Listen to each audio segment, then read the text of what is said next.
All right, guys, welcome back. Sticks and Stones Unfiltered, be episode 4 today. We're going to have Randy Hass in here. He was with a county sheriff's office for 10 years. He's got some stories about recovering a kidnapping victim, a couple other things. It's going to be a good episode. Please like and subscribe if you can, and let's get to it. All right, brother. Well, so how did it all start, man? When did you know you were going to be in law enforcement? Man, I was born into law enforcement. I can remember, this is crazy, but I can remember my kindergarten graduation walking through and they asked everybody what they wanted to be, and I said I want to be a policeman. But my dad was a cop my whole life. I never knew anything different. Anytime we went and ate dinner, we would go out to eat like every night at the Sutherland Stockade. And there was a back room where all the cops ate. And we would all eat together with all the cops. So I think that at least for a portion of my life, I was destined to do it. There was no way out of it. Yeah, you were there whether you wanted to be or not. Oh, absolutely, man. When we were kids, my dad was... he was working. My earliest memory of my dad being in law enforcement when I was little is he was working narcotics. Him and Bill Poston had started the first narcotics task force here and they did it out of Bill Poston's garage. Who's your dad? Don Hass. Don Hass. Yeah, okay, yeah. All right. For the ones that don't know. Okay, yeah. So we would go. Dad would be working at night a lot, and so my mom would take us to see him. You know, they'd be working in the office or whatever, doing paperwork or whatever, where we could go up and see Dad in the evening times. And so we were always around all the other cops, and so every cop around here was just family to me. And then when my dad later ran for sheriff and became the sheriff, we was with him all the time, and so it was nothing for us to be on the scene of anything from a drug bust to a homicide, but that was in the late 80s, and so it was just a different time back then. So you got two brothers your age, like right there close to you? Yes. Well, so is just a tribe of 3 right there? Yeah. Yeah, okay, I could see it. Yeah. And you got one brother that actually... He is in law enforcement? Correct? Yes. Okay. Yes. And that's the one y'all picked on, right? I don't know. I think it just kind of depended what the mood was. Well, we were rough on. Sometimes me and my youngest brother would gang up on my older brother, and then sometimes them two would gang up on me. So it was a rotation. You got picked on, huh? Hey, there's nothing like having a sibling within the same age, right? Oh yeah, we were all 2 to 3 years apart, and so we were definitely a force to be reckoned with. Anybody that ever got to babysit us probably didn't last very long. Right. If they did, they were a keeper. You didn't get rid of them. Yeah, I remember growing up, I'd go visit my dad, and I had 2 cousins that were real close in age. And, yeah, we were hell on wheels for sure. I mean, all kinds of crazy stuff. Then I moved to Oklahoma, and I had Sleepy. Right. I mean, didn't get any better once I got here, so... Yeah. It's always cool to have somebody in the family that's that close. Oh, for sure. And we're still close. Me and my brothers are very close. Yeah. Who's the best singer? Man. Ooh, that one's rough. Probably the best range is Josh. I think I had the most successful music career whenever I was doing it, but Josh has got the best range of all of us. Yeah. I always enjoyed listening to you sing. It was always a good time. Man, we had fun. I saw a video pop up on my memories here a while back with I was playing a show and you came out there. Yeah, I can believe it. I was at a couple of them. Yeah, it was a good time. It was a good time. Oh yeah.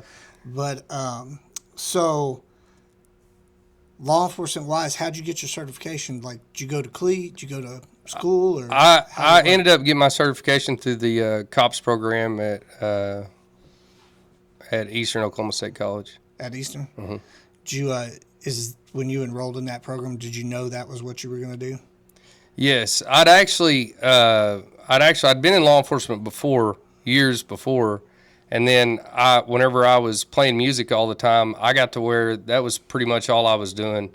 And, with that comes a certain kind of lifestyle, and I had a kid, and I knew that I was kind of at a crossroad, and I was either gonna, you kind of get to a spot where you're either gonna be a honky tonk singer or you're gonna be a family man, and once my kid got up around, I don't know, probably a year and a half old, I was like, man, I need to go do something with my life. Yeah, And- longevity is probably better. So you made the right choice there. Right, for sure. So I decided to go back to college, and what's funny is I was like 29, I think, when I went back to college, and everybody called me Grandpa. Mm-hmm. Because, they were all 18, 19, 20 years old. And so I was like in our class, our cops program class, I was like the team leader and everything because I was the old man.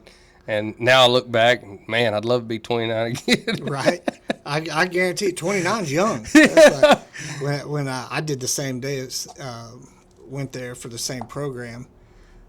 But I really was grandpa age when I was there. I mean, the kids could have been my kids that were in class with Right. me. It was like I'd already had the one associate, so it was the easiest path, the quickest thing to do while you're still working full time. And I was like, I only had to take off like 2 months in the summer, I think, to make all the hands-on. That's what I did because I was working at the jail as a jailer at that time. That's when I actually took you with me to do my wet lab. You were one of our suspects. I do remember that. When we was Yes, yes I do. So when we was doing SFST. What is that? What is the wet lab? So the wet lab is when you bring. They just had us bring friends to come over, and I chose Robbie to come over, and we whenever we got there.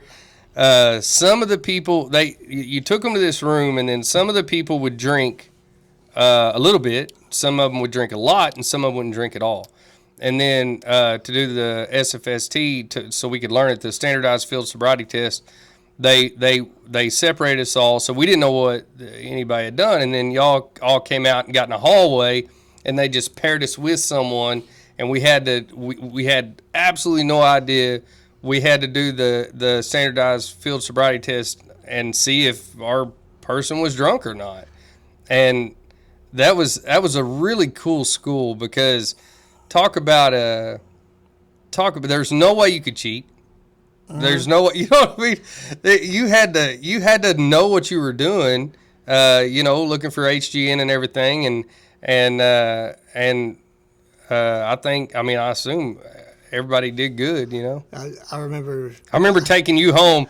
You were definitely one they had drink. Yeah, they did. And I remember they would hand us a couple cups, and you would drink, and then they'd bring y'all in, and then they'd take you back out. And then they would give us an allotted amount. This is what we want you to drink in this period of time. And by the end of it, I needed a ride. But I remember you calling, and you're like, hey, you want to go somewhere and they'll pay for your drinks? And I was like, yeah, let's go. Little did I know. Did you know you were going to drink in front of a bunch of cops or fixing to be cops. But they still do the wet labs. I think it's a good deal. I do too. I think it's a very good deal. I mean, you're not going to get any more real life on the field of sobriety than people that are actually drunk or intoxicated. I think it's really the only way to teach it, And even when you come out of school, I remember when I came out of school, I would do anybody, man, if I suspected they had been drinking, even if they're like, hey, look, I had one beer,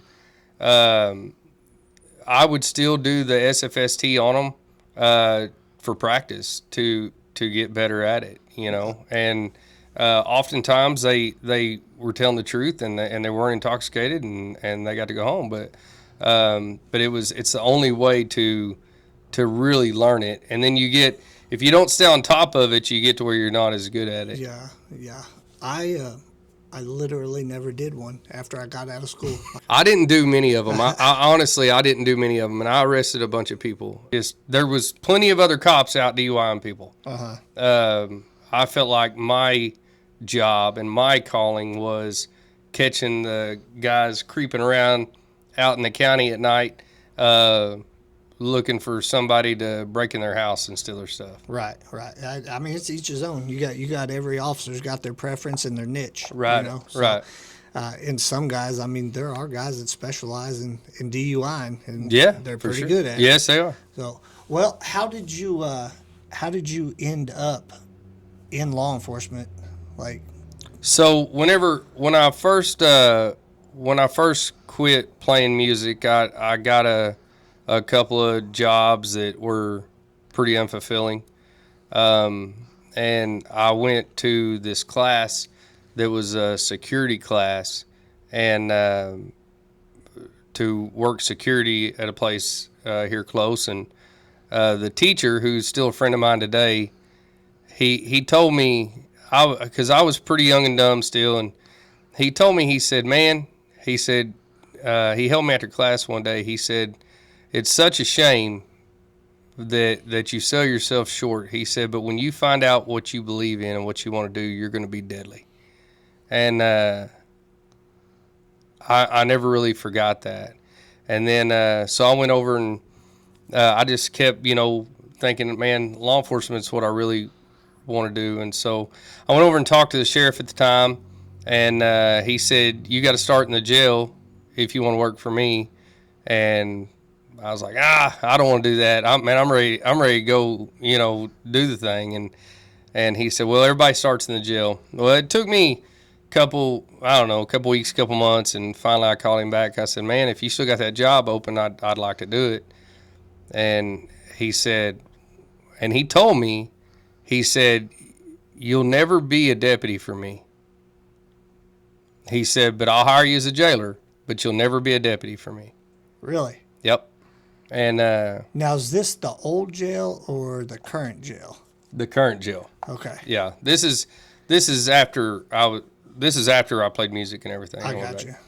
And I just thought, well, I'm gonna go over there and I'm gonna do a good enough job that they'll see different, Right. And it was a humbling experience because I'd been in law enforcement before. I had to go over there and just be the bottom man, handing out mop buckets in the jail, changing out people when they come to jail, cleaning up urine, and it was Rookie status. Yeah, man. I mean, it was. Everybody starts somewhere. You betcha. I started at the bottom. And everybody that worked in the jail treated me like I was the bottom man. You know what I mean? And some of them guys I still love today, but when I came in, like, because of my dad, a lot of people, they my dad was very famous here in law enforcement. Still is. Anybody that's in law enforcement around here knows who my dad is. And so I took some licks for that, but it is what it is. Your dad, he definitely cut me some breaks back in the day. Yeah. I remember one time I was in a vehicle coming out of the old Choctaw parking lot, Mm-hmm. and my tires didn't get no traction for about a block and a half. And when he got me pulled over, I was like, "This is a good one here," because there's smoke rolling off the tires and everything. And do you remember? I think the local PD called it like SP9 or something. Like, yeah, where you were going to get the ticket, you were going to pay the ticket, but as long as you paid it, we'll keep it off your record. We'll keep it off your record. And he said, "I'm cutting you a break because what you were doing." I was like, "Nope, I appreciate it." And I went right up there and paid that little ticket and didn't tell my parents about it. I was still young, but I got that paid, and it was definitely he could have racked me on it, and he didn't. So, I guarantee you. Yeah, I always liked your dad. There's a lot of people that thought that especially whenever I got in law enforcement, there's like kind of like because he was my dad that people would take it easy on me, and that couldn't be farther from the truth. I mean. I had to pay all the dues, all the stuff that they can't even get away with doing no more. All the traditional razzing and everything. Man, I got it all, and all of them that did it loved me. For the most part, and that's why they did it. But because they've known me since I was a kid. But it don't make it any easier. I mean, Right. you know. Right. But they should have been raised by him. You know, you get a 44-year veteran. He ain't no joke. Yeah. Well, I mean, I think it's kind of like the kid that's the basketball player that plays for his dad. Like, Yeah.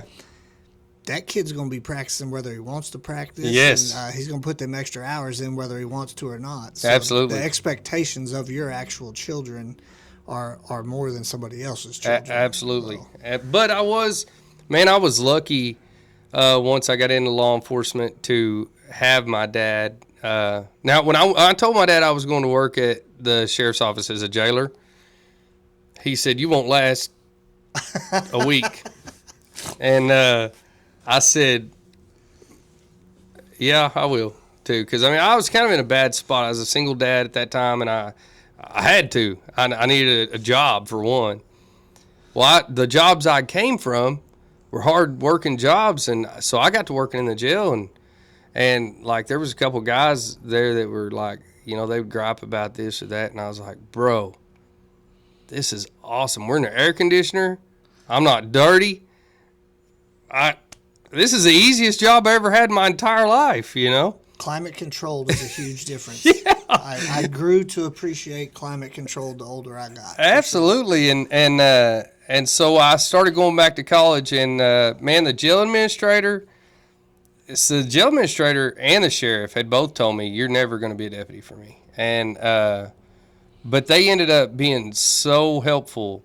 Once I came over there and I started working, I kept my head down, kept my mouth shut. I did my job, and I went back to college on my own.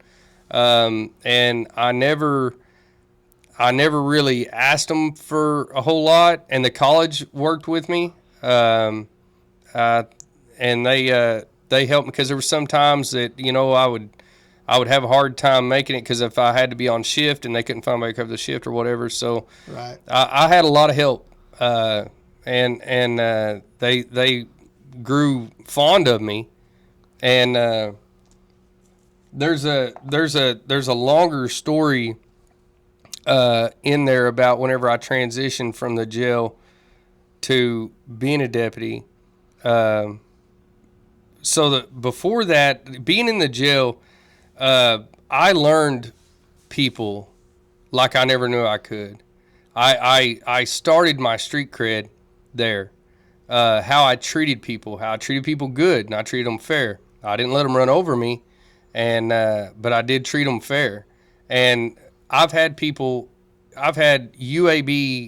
guys get out of prison and message me on Facebook and say, "Hey man, I just want to tell you I've changed my life, and you're a big part of it. You showed me that cops can be good," and that to me is, when I get a message like that, that to me is what really fulfills me, and knows that, you know, you made a difference. And I had a guy tell me when I started there, he said, "Randy, you can't change the world." And I said, "Yes, you can." Mm-hmm. He said, "How are you going to change the world? You're one man." I said, "One person at a time." And that was my outlook on law enforcement in general from that point on. And so I gotta tell this story real quick, because this is the biggest part of my career. I was working in the jail, and I kind of started to get fed up. I'd been going to school, and I thought, man, they really ain't ever gonna make me a deputy. and I was kind of getting fed up, and I was having a bad time, having a bad day. And I went home, and this guy called me, and he was really good friends with my dad, and he said, "Hey, I always told you that if I got a promotion, I was going to hire you to work for me." He said, "I'm on my way to get you, and I'm going to take you, show you what we do." And he came pick me up, and he took me and showed me everything. He told me what he would pay me, which was golly, man, it was a lot of money. Mm-hmm. Company truck. I would have a life that was just amazing still. And I said, "Can I have the weekend to think about it?" And he said, "Yes." He said, "You know, I'm friends with your dad. I want you to know if you want this or not." Mm-hmm. So okay, so that night I go home, and a lot of people might not believe it, but I'm a very spiritual guy, always have been, lifelong Catholic. And I went home that night and I prayed, and I started talking to God, and I said, look, you made me, so you know me. I can't take a subtle hint. You're going to have to come to me in a dream, appear at the foot of my bed, something. Tell me what you want me to do. Do you want me to take this job and spoil my son, or do you want me to change the world? That's exactly what I prayed. I said, I can't do this on my own. I need you to help me. And the next day I went to work, and I was stressed out. Man, it got busy in the jail, especially working daytime, because everybody come back from courts, and you got to get them changed out and get them released and all that. And the undersheriff at the time called me and said, I answered the phone. He said, come to my office, just kind of like that. I was like, man.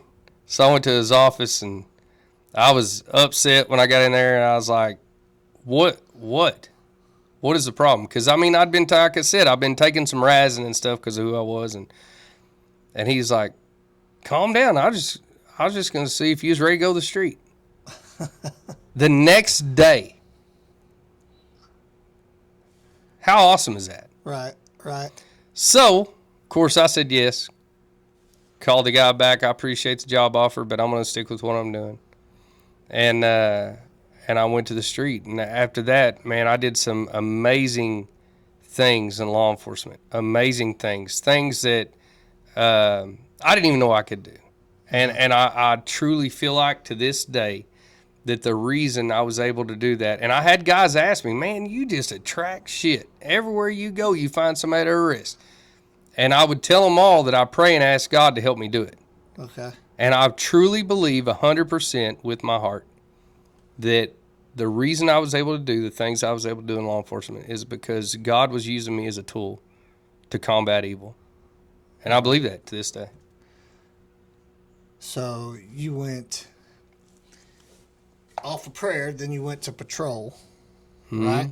Mm-hmm. Okay. So how long were you on patrol?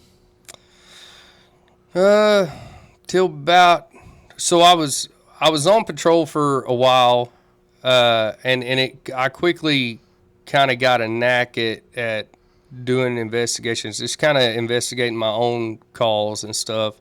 And I can remember one of the biggest ones that kind of set me apart from everybody else. We had a community up around the lake that kept getting golf carts stolen everywhere. Every day I'd come to work, I had to go drive all the way up there and take a report for a golf cart getting stolen. And then it started side-by-sides and stuff like that. So I called the dispatcher. I said, listen, I'm tired of this. I'm 10-6 up here at the lake. Don't give me a call unless it's an emergency. I'm going to solve this today. And I don't know what happened. One thing led to another. And I had gathered all this information, and I was like, man, I think I got this, right? So I called my undersheriff at the time. I said, here's what I got. I think I've got this figured out. And, I was so new that I knew I had something. I just didn't know what I had. And he said, all right, I'll be up there. And so he came up there. And he looked at everything I had, and he kind of helped me sew the case up, Uh-huh. He had a lot of good, he was an investigator for years, had a lot of good experience, very good cop. And he was able to kind of help me sew everything up, and we solved that deal, and so that really got my teeth sunk into really liking investigations and putting that puzzle together. So for a while, I was still a street deputy, but I became quickly the guy that they would call if they needed something looked into, and the other investigators were busy or whatever. Uh-huh. And so I was a street deputy, and then for probably 4 years, and then I went into investigations pretty much. So when you went to when you went to investigations, did that pretty much like pull you off the street then? No, well, not at first. At first, well, not ever. Because working at a county, at a sheriff's office, it's not that way. Working at a sheriff's office, you have to wear all the hats. And if I was out, I mean, there was times when I was a seasoned investigator and I was out working on some big case, and I heard a call come over the radio that there was goats out on the road, and I was closer than the deputy that was 20, 30 miles away. I would come over the radio and say, hey, I got the goats. You know what I mean? Right. So you're really at the sheriff's office. You don't quit being a patrolman ever. And that's one thing I love about a sheriff's office. In my opinion, a sheriff's office is the best agency to work at as far as the work anywhere out there. Yeah. But I had transitioned over to doing mainly investigations probably about 2018, right, or ended 17, first of 18. So when did you end up? Were you investigations or on patrol when you ended up doing the that kidnapping investigation? Or how did it run me down on that? Okay. The story of this. So I was on patrol. Because I was still in uniform. I remember that, and I was teaching my son's little league, or coaching my son's little league team, and so I took my dinner break to go coach his game, and the undersheriff at that time had called me and said, hey, there's a guy that just got home and his kid's missing.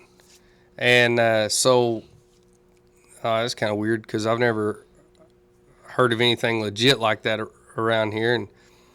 And I get there and I talk to him, and he said, man, I left this morning for work. He stayed home today. I came back and he's gone, and I can't find him. And I said, well, have you called his friends? He said he don't really hang out with a lot of friends. How old was he? He was 14. 14? Mm-hmm. Okay. And he said, I said, well, what's he do? He said he plays video games a lot. I said, okay. Well, I didn't know nothing about video games. But I did know enough to know that they talk to each other and all that stuff. Oh, yeah, with the headsets and stuff, yeah. So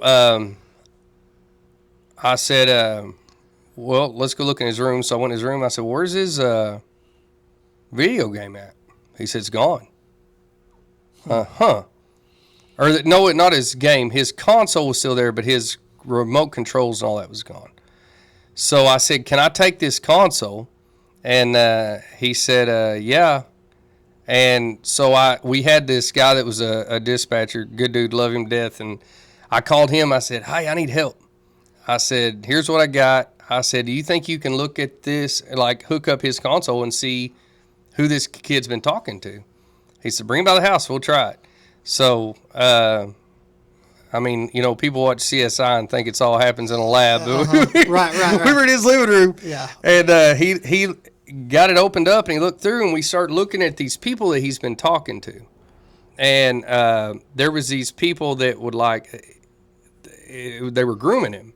They were saying, your dad shouldn't make you clean your room, and if you want to come hang out with us, we won't do that, blah, blah, blah. And I don't remember the exact how we did it, but I know we found a name, and we cross-referenced that. I don't know if it had a phone number on there or what. I can't remember for sure. But anyways, we was able to cross-reference a few things and find out that one of these people he was talking to lived in Farmington, New Mexico. So then I was able to get a ping on his phone, or where his phone last pinged, and it pinged on I-40, and it would have been west of the turnpike, right? Okay. So at that time, I knew that they went to I-40 and went west. And everybody else that he was talking to, there was nobody else that I can think of that was west, right? So I could have been just as wrong as I was right, okay? I was able to find a phone number for those people that he was talking to, did a ping on their phone, and guess where they were? Same place. Same place. So I stayed in contact with the phone service and kept a ping going, and I made contact with detectives in Farmington, New Mexico, and super helpful. They stayed in contact with me, and they would call me, and man, I was like, I can remember I was sitting in dispatch, and I was sitting like this with my like this, because in the old dispatch they had that the chairs on the sides and they had that table in the middle, know. And I was sitting on that table like this, just like, oh my gosh, because this deal is real now. And how much time has elapsed? I don't know. I think from the time I took the call to the time we found him was like 8 hours. That's quick. That's quick. And so, anyways, I keep following them, and they'd stopped. I do remember they had stopped for a while, and later found out they had stopped to eat. And also later found out the reason his phone was still pinging right west in Henrietta area was that the people told him, hey, we're going to come get you, and we live like 30 minutes down the road. We're going to take you to play video games. We'll bring you back. Mm-hmm. Well, when they get up there, he said, I probably need to go home. They said, you're never going home, and made him throw his phone out the window. And so that's why his phone stayed there. So late that night, and I'm talking to his dad. I'm talking to his family members, and actually, I went to school with a couple of his family members. Mm-hmm. Small town stuff. I knew these people, and his dad was, as you can imagine, was terribly upset. And whenever I called, I got a ping. They were getting close. I called Farmington, and when they pulled up the house, those Farmington officers were in undercover cars waiting on them, and they pounced on them right then. Called me, hey, we got your victim, and we'll take him to the police department. The feeling that I got when I was able to call his dad and say, hey, man, I found your son. Yeah, and he's safe now. Yes, I said you need to go get him now. Find you somebody to go with you. It's a long drive, and they drove all night and went and got him. And his dad, when I told him, his dad wept. I mean, and it was I got goosebumps right now. They got lucky. Oh man, that's not how it turns out normally. No, and it was one of the greatest feelings that I ever got throughout my law enforcement career, of truly feeling like that I did something to help save somebody. Yeah, especially a kid. I mean, right. And people, there was people during the case that said, oh, well, he wanted to go. Well, one, he was 14 years old. He wasn't old enough to give consent himself, so that's neither here nor there. And two, he wanted to go 30 minutes away. Right. He didn't want to go to Farmington, New Mexico. Right. He wasn't under the impression he was never coming back home. Right. Yeah. Right. So it was a great deal, and I actually was honored by the Oklahoma Sheriff Association with the commendation pin and everything for that case, and it was really a cool deal and something I'm glad I got to be a part of. Well, that's good, man. I mean, that is commendable for sure. I mean, and it's funny how I remember when I got the call, I thought, here I am using my lunch break to coach my son's little league team, and it was like I was like, personally, when I got the call originally, I was put out, and then I remember thinking later, thank God I got the call. Right. Right. That's and a dispatcher, right? Yeah. I'll be honest with you, it sure seems like dispatch does not get enough respect. Oh, I promise you. I can't tell you how many times I've just making a phone call, much less going into dispatch and be like, hey, can you look something up for me real quick? Or I don't know. I mean, they definitely get overlooked, I think, as the resources they are for the deputies and for the officers. I mean, for everybody. That is cool, though, that you had an assist on the there's always a gamer in dispatch, though. Yeah, for sure. For sure. And yeah, dispatchers, there's an old saying, a bad dispatcher will get a good cop killed, but a good dispatcher will get a bad cop home, and that is 100% the truth. Yeah, they're vital. I mean, they really are. Like the guys that go and they don't check out on their calls and stuff. I'm like, ooh. I mean, God knows where you're at, but does dispatch know where you're at? I mean, you know, because everybody nowadays, like, they kind of rely on the old GeoSafe, you know, and it's Right. like, GeoSafe ain't always right. Right. You know, and yeah, I definitely think that they probably need more credit than they get, because, I mean, without them on the road, we would be in some serious trouble sometimes. I was the world's worst. I don't know how many times I've had dispatchers get on to me, quit checking out, because I'd check out, or I wouldn't even check out. I'd jump out because I'm just going to do something small, right? I'm going to go knock on a door. Next thing I know, I'm 14 sheriff's office. Yeah, I need some backup. I'm gonna drop this paper off and I'm out of here. That's when it happens too. It's when nothing's gonna happen is when stuff is gonna happen. Absolutely. So, yeah. Help. Send the cavalry. You know. Well, and I mean that's the thing too. Like, you can't underestimate how important they are for when you do need that help. Because, you bet. Because if they're good, which a bunch of them are, like, they know where that closest help is for you too. I tell you what, I'll never forget. One day I got a call. This guy was flipping out in his house and going crazy, and it was about 20 miles north of town. And I was about 2 miles from him, and my backup was in town 20 miles away. And I get to the call. And I'll walk up the house, and somebody's like, he's going to kill her. He's going crazy, you know. And so I just run in the house. And there's a woman standing over to the left, and she's scared to go past him to get outside. And this guy has, I don't know.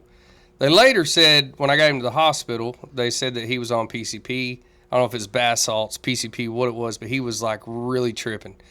And there was a baseball bat sitting by him, and he had already beat this house all to death. And so I go in, and I get between him and her, and I said, get out. And I go to arrest him, and the fight's on. And they're trying to 1025 me, and I can't.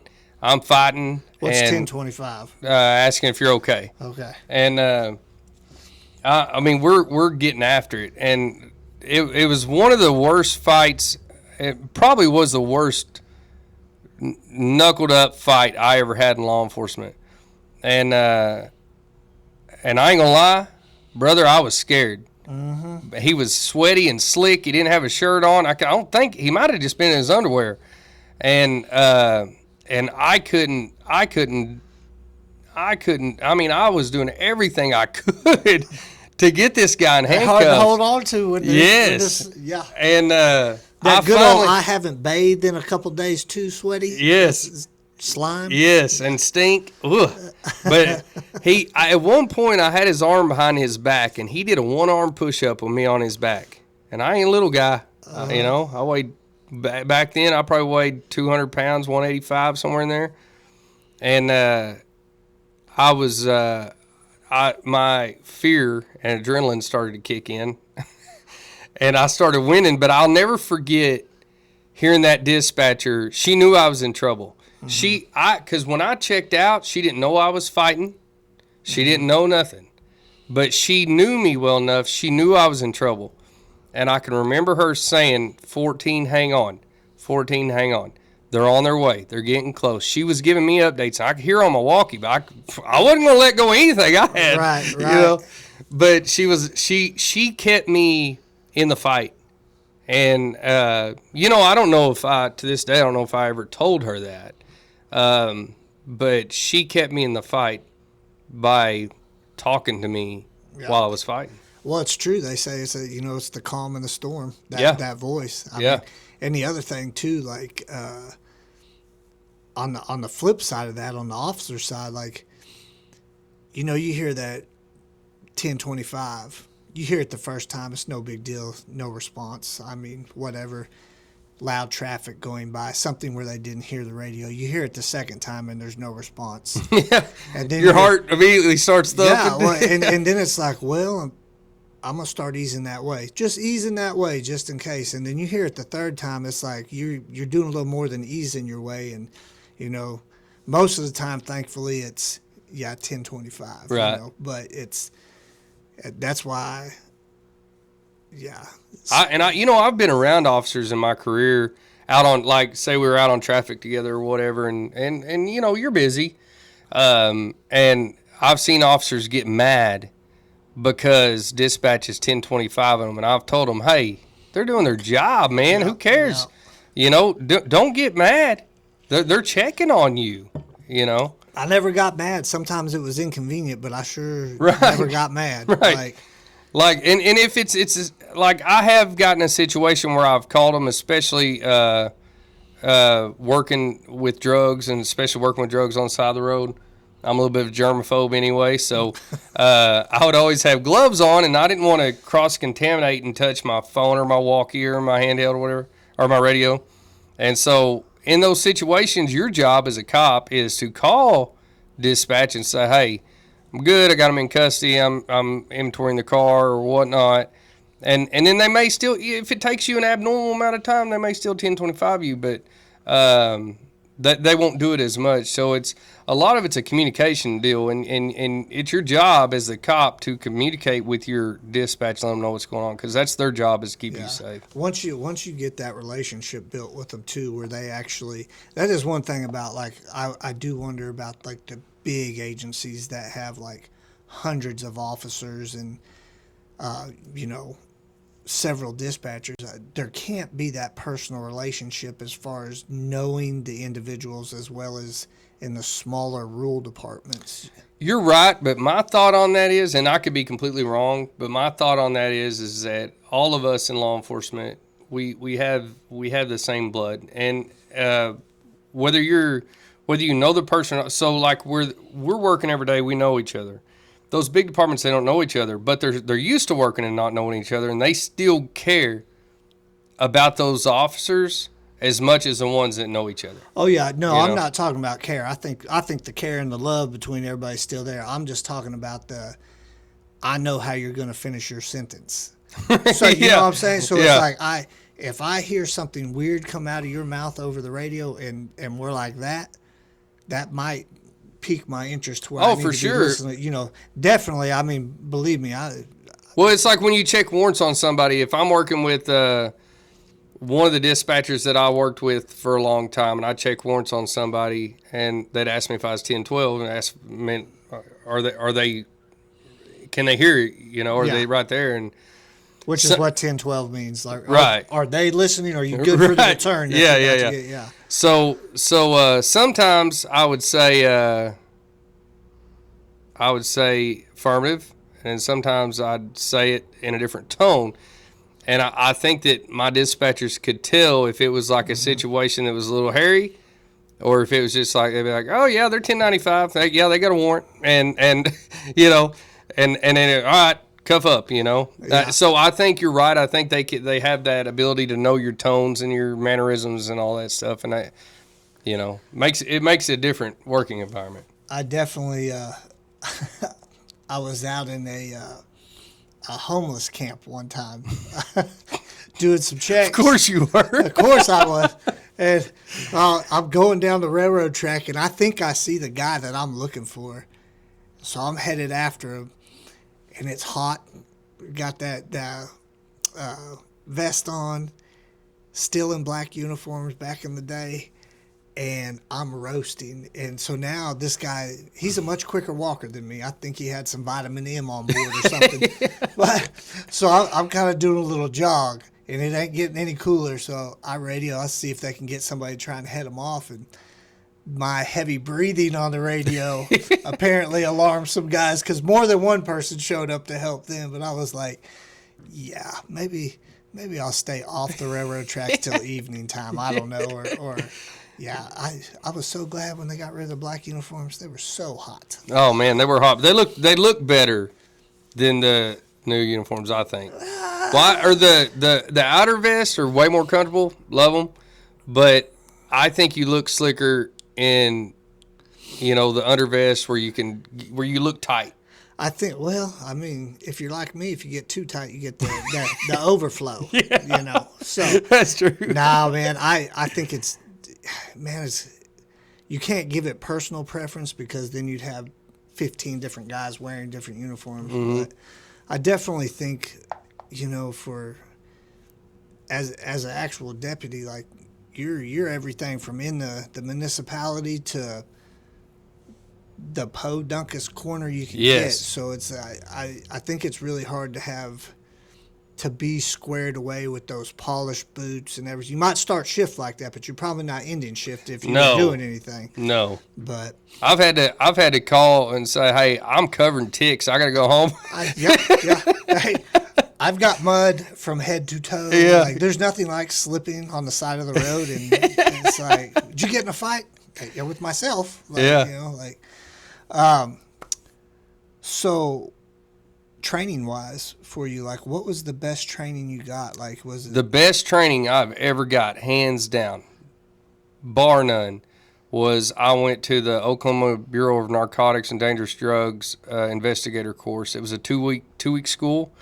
And, man, you want to talk about, there is no jacking around. Your butt is in that seat when it's time to start, and you don't leave until, a lot of schools and stuff will get out a little early. Not this one. And but they cover so much, and they covered so much as far as if you're working drugs or a homicide or a burglary or a traffic stop, it's all an investigation, right? Now, they have different components to their investigation, but your investigation is all pretty much the same. And so they didn't just, that's why they called it the Investigator's Course. It wasn't just about it being the OBN and the drugs. It was about how to go out and investigate a drug case, which made me a better investigator for everything else. And I would suggest any cop that can get into that class, go to that class. It was fantastic. That training with the OBN training, you kind of started specializing in like narcotics investigations. Yes. You did quite a few of them. I remember that. Yeah. So is that kind of like your niche? You like that? Yeah. And me personally, I like that most because, thinking about how you're going to take out your biggest swath is working drugs. Because in law enforcement, a lot of people don't realize it, but drugs, I mean, of course, you got Otis on Andy Griffith. Okay? He was a drunk, and he got arrested once in a while for drinking, right? But other than that, there wasn't a whole lot of crime in Mayberry. Drugs is what it all stems from. And so my thought process was, besides the people I knew, the friends I had in my life that got on drugs and died or went to prison or whatever, so I had a problem with drugs anyway. But my thought process was, if I'm going to make the biggest impact, I need to fight drugs. And, you're going to fight other things along the way. But drugs is where you really have to attack it. And so that's why I decided to go that route. With the narcotics being like kind of like your cup of tea there, like, how many arrests were you thinking you were averaging, like a year or a month? Or I don't know. It slowed down once I started working and building cases. It slowed down a lot because when you're building a case, you might buy dope off the same guy 3-4 times, and that's a criminal justice system problem, because if you buy dope off of them one time, their lawyer and the judges and the DA, they're all going to be like, oh man, he didn't mean it.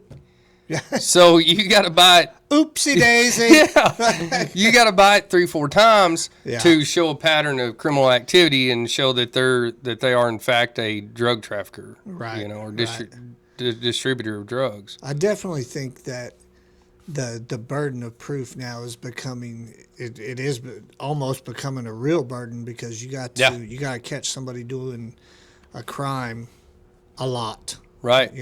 Depending on what it is. I mean, like, obviously homicide, if you get if the evidence leads to that, nobody's going to one's good enough on that, but yeah.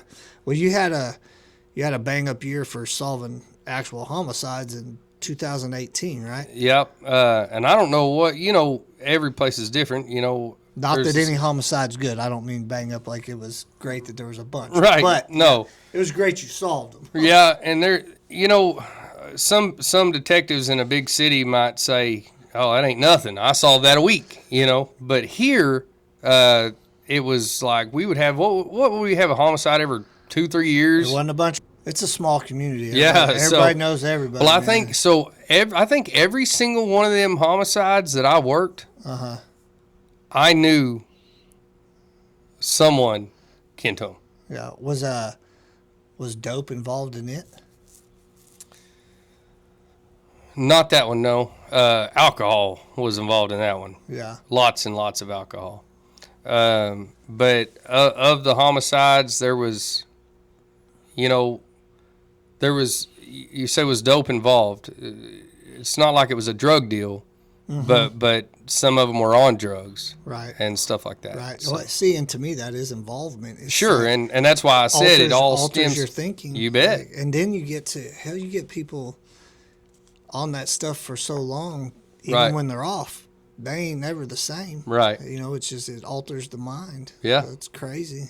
I definitely, I even feel for the people that are on it that can't get off. Absolutely. And people, and this is just my personal opinion, but people are always like, well, if they want to get off, they can get off. And No. I mean, I don't really think that's how it works. I mean, if they want to get off, and hopefully they can get the resources to get off, but a lot of that shit, once it gets them trapped, they're done. And you're exactly right. And working narcotics, not just working narcotics, but being a hard charging law enforcement officer in a community like ours, I received a lot of calls from a lot of people, help my kids on drugs, and it is awful. It's a horrible battle that they fight. And now I'm not saying, I think that discipline is what they lack a lot of times whenever they're on it. Yeah. And I've argued with people who said, "Oh, it's a mental health issue." Well, discipline comes into play there somewhere. It's not always a mental health issue. Now, once you get on it and you're hooked on it, well, yeah, it's a mental health issue. Yeah. But some of the people that got on it, they didn't just get on it because they woke up and they had a chemical imbalance in their brain that told them to do meth, right? It definitely it amazes me, the people that we went to school with. It really amazes me the different paths everybody took. But it's like some of the people that they just had the world in front of them, and sure, they ain't got nothing now. They Yeah. ain't got a pot to piss in. Like it's pretty crazy, And I'm not a hug-a-thug. Right. I'm really not. You know me. Yeah. I'm not, but like I'm also not. I'm not here to try to make anybody's life miserable. Right. I wish they could come up with some shit to make you sick to where you couldn't get on it. And I don't know. They actually have that for pills. Well, for I can't even remember what that stuff is called. I know what you're talking about, for like the opiums. Yeah. Yeah. I wish there was a way to require the people to take that stuff. Well, and so here's one bad thing that happened with criminal justice reform, and in particular State Question 780, was that before State Question 780, a mom could call me and say, "Hey, my kid's on drugs and I need help and I don't know what to do." So I could say, "Okay, well, I could start looking into that kid, get that kid pulled over." Through whatever circumstance, end up finding out that he has some dope or a pipe even on him or whatever, or him or her, and arrest him and take him to jail. My intention wasn't to put that kid in prison because that kid's mom called for help. My intention was putting them in jail where you had some teeth in them and you could force them into rehab. You could say, you can either go to prison or you can go to rehab. And that was not the end-all, be-all, but it was a successful approach. Yeah. As opposed to just saying, well, it's a misdemeanor, you get a ticket. Yeah. Right. Well, and I think, a ticket, I've had lots of speeding tickets. Guess what I still do? I still speed. Right. When I was young, I ain't getting no tickets lately. But, if you're a fan of how you feel on a narcotic, $100 ticket ain't going to make you not a fan anymore. Sure. You know, and I honestly, that's like the outpatient rehab that's ordered by the courts. I just kind of laugh at it because I'm like, outpatient rehab ain't doing shit for nobody that is being ordered to go there. Now, if they're on the streets and they choose themselves, that to me means they want to go get some help. Right. But outpatient rehab, because it's court ordered, it ain't doing shit. It's a huge problem in Oklahoma, bro. Yeah. I mean, it's all over the U.S. I mean, much worse some other places, but it's not getting any better. Well, back in the 80s, and it was when the AIDS epidemic got real big, if you got caught shooting up, if you got caught with heroin or whatever, you went to prison. And heroin was all but wiped out. I mean, we never saw heroin, ever. Maybe in the big cities they had it, I guess. I don't know, but we never saw it. Now it's everywhere because this criminal justice reform isn't working like they wanted. And if I am a firm believer, when I ran for sheriff, and it was one of my platforms that I stood on to make sure that we had avenues and options for people to go get treatment if they wanted it. But if they don't want it, you've got to lock them up. Yep. If they want it, I believe in supplying it to them. Not the drugs. I definitely believe in not supplying drugs to anybody. Actually, there are people that believe that. I know, but that's not me. I mean, I believe it. I believe if someone is actually actively reaching out for help, sure, we should get them to help. I don't know about if they're actively reaching out for help right after they get arrested, because then I'm kind of like, well, I don't know. And that was my plan. Was if that would have worked out, my plan was to start to have the rehabs lined out and ready to go. It's the first thing you have to do. And there's all kinds of work place rehabs where they you don't have to pay. They go work for the room and board, and then they pay for it themselves. Those are all over the state. And I'd actually contacted some, had them ready to go. And my plan was make them do their plea deal, make them do whatever, go through your court stuff, and after they are done, if they don't go to prison, if they're getting let out on a suspended or deferred, have a counseling session basically with them when they get out of jail and say, look here, you can go back to your dope shack, you can go back to your life and your struggles, you can go back to stealing stuff and doing dope, or we'll give you a free ride right now to a rehab where you can get your feet on the ground and turn your life around. And it never happened, so we don't ever know if it was going to work. But what if it would have worked for a few? Yeah, I don't think they're lost causes. I mean, I really don't think just because someone's on dope they're a lost cause. They've got to find the thing that changes them. Sure. And sometimes that's got to be forced down your throat by a little bit of time in the pen or wherever you do it. But I necessarily don't think, I never thought we'd be talking about all this part, but I don't necessarily think sending someone that's going to get back out into society to prison and not having a skill set when they get out, you're just setting them up for disaster. Sure. There's... Yeah, they get out and they get $20 in a bus ticket. Yeah, I'm all about, we don't have enough people in the trades anyways. I mean, if we can get guys educated into welding, if we can get them into carpentry, I mean, stuff that a lot of people don't want to do. And, I mean, the youngsters coming up today, they ain't really fans of working with their hands. Right. So let's use these guys that are getting sent off, teach them a skill that's actually needed. Sure. But I believe in rehabilitation. I believe in drug reform, and I can prove it because for the most of the time, I was a sheriff's deputy and out here kicking doors in and working real hard and arresting all these people. I was also the drug court compliance officer. So I would go. There was many cases where I was the guy who arrested them, And then I walked them through drug court. I helped them through drug court. I called them and I talked to them at night and visited with them. If they were having a bad day, they called me and we talked. And I told them, hey, you're doing good. I gave them positive reinforcement. So I'm not just here hating on everybody that's on drugs. Right.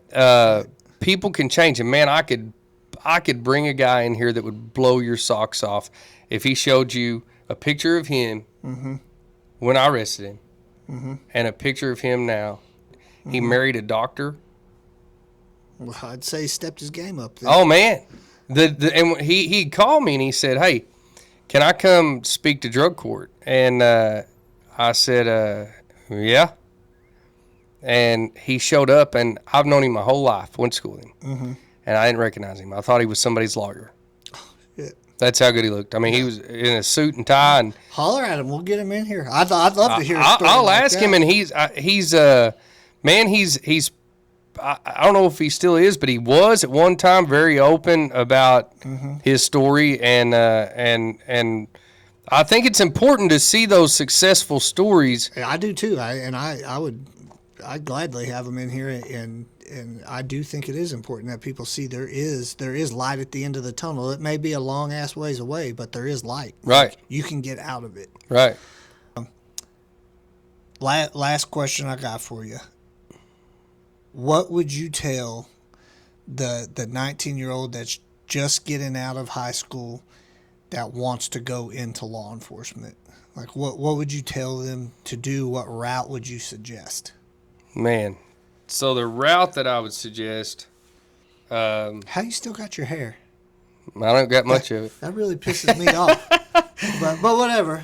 So that's kind of a double question. The route that I would suggest, that I suggest to most people now, being a seasoned guy, and being a dad and a family man and a husband, I usually try to push people toward, go to Troop or go to a bigger agency that has better pay and better benefits and all that stuff. The fun route is the sheriff's office. That's where it's at. That's where you do the real work. I know people that are troopers that went to be a trooper and they were never a cop before, and they became a trooper, and they don't really like it like they thought they would. It's because they wanted to be a county deputy, but they wanted trooper pay. So that's what they wanted.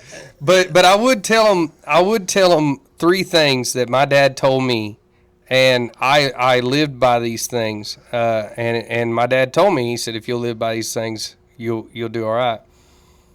The first thing he said, he didn't clean it up like this, but he said the badge will get you ladies, but the ladies will get your badge. He said, True. He said, treat everyone like they're your grandmother, unless they give you a reason to treat them otherwise, because we're all the same in the eyes of God. And he said, don't ever back down from nobody. He said, if you ever do, it'll be in granite prison before you go home. He said, there's things worse than dying. And those three things I never forgot. And I would suggest that any kid did that. The only thing I would add to that is the thing that me and you came up with one time in an interview, that everybody that applies to be a cop ought to have to be punched in the face one time just to see if they could take it. Everybody wants to do it till you catch that first punch. Oh, Lord. Yeah. Well, man, I appreciate you coming on. I appreciate you having me on. We're definitely going to have you back, because I know we missed out on about 47 stories. But, yeah, we'll definitely get you back on here, man. It's been a long time. We haven't got to sit down in a long time. So I know it. It's been a lot of fun. It's good, man. And I look forward to seeing you around for sure. Yeah. All right, brother. All right. Thank you.